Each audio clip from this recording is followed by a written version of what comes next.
Item, SCP-096. Object Class, Euclid. Name, The Shy Guy. Description, SCP-096 is a humanoid creature measuring approximately 2.38 meters in height. Subject shows very little muscle mass, with preliminary analysis of body mass suggesting mild malnutrition. Arms are grossly out of proportion with the rest of the subject's body, with an approximate length of 1.5 meters each. Skin is mostly devoid of pigmentation, with no sign of any body hair. SCP-096's jaw can open to 4 times the norm of an average human. Other facial features remain similar to an average human, with the exception of the eyes, which are also devoid of pigmentation.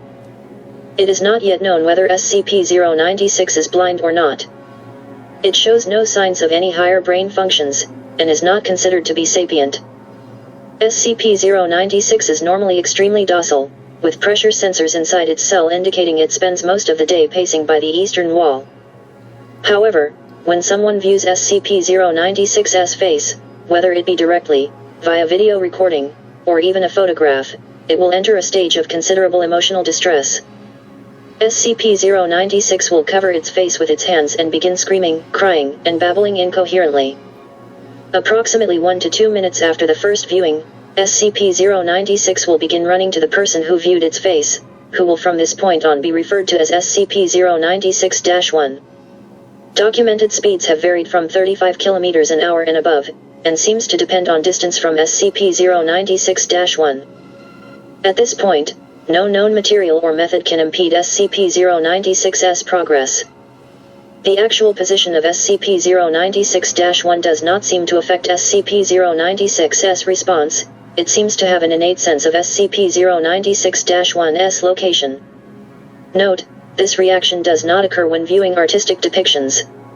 Upon arriving at SCP-096-1's location, SCP-096 will proceed to kill and data expunged SCP-096-1. 100% of cases have left no traces of SCP-096-1. SCP-096 will then sit down for several minutes before regaining its composure and becoming docile once again. It will then attempt to make its way back to its natural habitat, data redacted. Due to the possibility of a mass chain reaction, including breach of Foundation secrecy and large civilian loss of life, retrieval of subject should be considered alpha priority. Special containment procedures. SCP-096 is to be contained in its cell, a 5mx5mx5m airtight steel cube, at all times. Weekly checks for any cracks or holes are mandatory. There are to be absolutely no video surveillance or optical tools of any kind inside SCP-096's cell. Security personnel will use pre-installed pressure sensors and laser detectors to ensure SCP-096's presence inside the cell. Any and all photos, video, or recordings of SCP-096's likeness are strictly forbidden without approval from Drive unavailable and O5 unavailable.